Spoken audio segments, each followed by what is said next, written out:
So Ryan Wanamaker is the Farm and Garden Director at Camp Stevens. I've known Ryan and worked with him through some events at Camp Stevens. Camp Stevens has a wonderful garden program, and they bring in so many wonderful aspects to sustainability, and they incorporate that into their programming. So without further ado, I'm going to go ahead and bring Ryan in. Are you with us, Ryan? Can you hear me? Gotcha, yeah.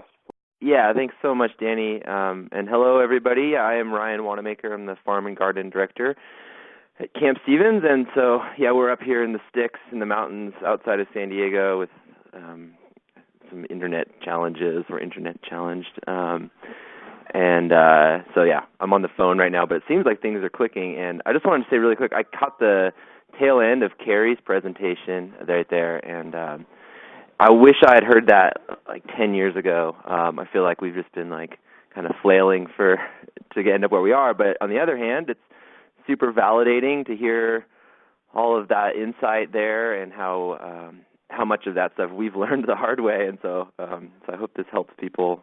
So I think, yeah, we're going to show a little video that we just threw together this week, profiling our compost and the systems of it and the program a little bit of it. Is there anything else, Danny? No, I think that's great. I do want to mention that Camp Stevens was one of the founding members of Green Camp's initiative, so I just want to give you all a shout out for your support through your membership. So, hi, I'm Ryan Wanamaker. I'm the farm director here at Camp Stevens in Julian, California, in Southern California, and I'm going to talk a little bit today about composting food waste specifically, the food waste from our dining hall, and how we do that without a lot of work and without a lot of stink and without attracting a lot of rodents, and also how we integrate that into our guests' experience and into our program. So what we have for our composting system are two 5x5 by 5 foot concrete bays that are essentially topped with a high cage of hardware cloth and a roof. And we use a lot of straw to incorporate it into our food waste when we're composting. And all those elements are important to us to keep the stench down, the rodents out, and to keep the management simple. So we designed it with our 4-foot front end loader in mind. That's our tractor. It has a 4-foot wide bucket. And that way the bucket can fit into the bays of the composting system. The bucket can raise and lower. There's retaining boards that hold the compost back, and they can be pulled out. And the doors can be removed, and the rain is kept off the pile by the roof. Food waste is really one of the nastiest things to try and compost, one of the hardest things to compost, especially with the smell, because it's often wet and it's often high in nitrogen. So introducing carbon and air into the system is really important to make a healthy compost pile that doesn't stink. And managing the moisture is also really essential to those ends. If a pile gets too wet, it's going to go anaerobic and it's going to start smelling bad. So we use straw. That's our carbon source. We really like straw because the way straw interfaces with the food in the pile.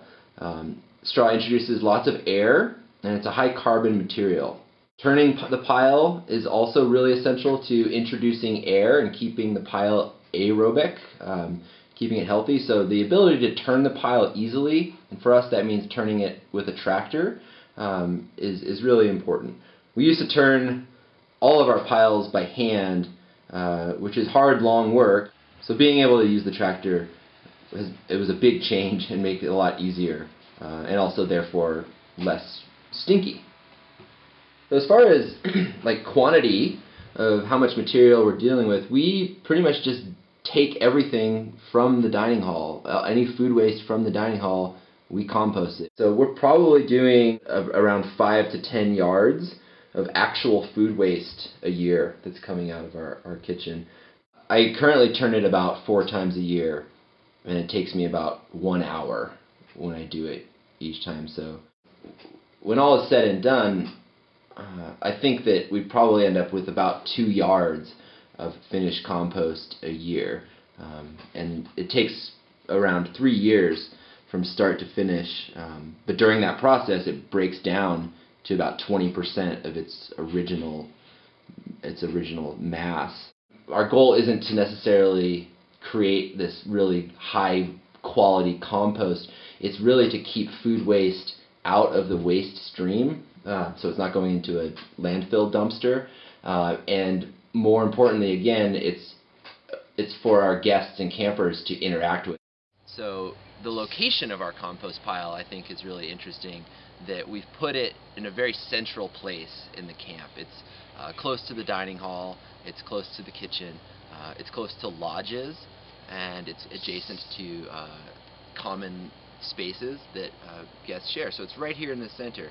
And I think that's really essential, so that it's easy for us to and efficient for us to maintain the pile, and it also makes it easy for people to interact with it. Getting campers and guests involved in the process of separating their food waste, bringing it down to our composting operation, and helping to make our piles. And I think that's really important to demonstrate that, you know, there's valuable nutrients that are left in food waste. So we have some other composting systems around the camp too. Because this is a living and working community with people year-round, we have composting, like kind of just normal composting bins, and really similar, like a bale of straw near the houses where our staff live. In the lodges, sometimes our guests are, you know, they have coffee grounds and tea bags and organic matter. So all of our lodges do have compost bins in them that we can then collect at the end of a weekend or at the end of a session, and incorporate that into the big composting system.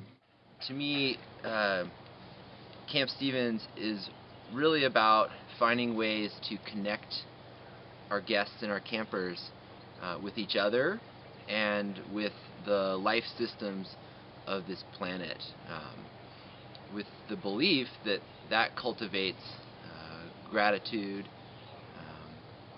and gratitude is, I think, inherently regenerative. That kind of thought set us on this path about 30 years ago, and it's been a long evolution of figuring out how to do it and how to create interactions, positive interactions for our guests around compost. All right. Well, wonderful. Well, a big thank you again to Camp Stevens. You know, gratitude is definitely regenerative, and so we appreciate all the time and energy that you put into this presentation for us, and I definitely feel like it's going to be a valuable opportunity for camps to be able to learn from what you've put together here. So thank you again to Camp Stevens. And then, Ryan, if you have anything else to add, I did pull up this slide that has kind of an overview of some of these items, if you want to take maybe one more minute and just finish off for us. Yeah, thanks a lot. I actually can't see the slide right now, so I can't speak directly to that. And so if you have any specifics that you'd like me to follow up on right now, I'm happy to do that. But I did want to say, I noticed during the video, I don't talk about quantity of straw. Straw is our main carbon. So we just learned from Carrie about balancing, you know, carbon and nitrogen in a compost pile, and straw is our main input of carbon, and we buy that, and it is a cost, but we do really like the way it introduces air and introduces carbon. So we use probably by volume about 70% straw. So when we're adding a bucket of compost, we're adding like a bucket and a half or something like that of straw. We don't measure it out like that. We just do it by eye. But then we try to spread out the food waste and kind of integrate the straw as we're layering the pile. So I think that is an important thing, because we've definitely experimented with less, 25% straw or 50%. But it seems like the most kind of no-brainer, slam dunk way to compost a lot of wet, nasty food waste is to just add a bunch of straw to it. And there certainly are alternatives, but this is the one that's been working for us. And I'd love to not spend, $7 a bale on it, but it does turn into really good organic matter that we're bringing onto our property and using on our lawns and landscaping and in our seedling mixes. We grow. I wanted to talk really quickly too about. We grow about, say, 10,000 pounds of produce a year here that goes into our kitchen and goes into our programs at the camp. And I mentioned how we're not trying to raise a high quality, like a really high quality compost. I mean, vegetables and fruits to some degree, but mostly vegetables are really high demand crops, right? They need a lot of water, they need a lot of fertility. And for us, that means really good compost.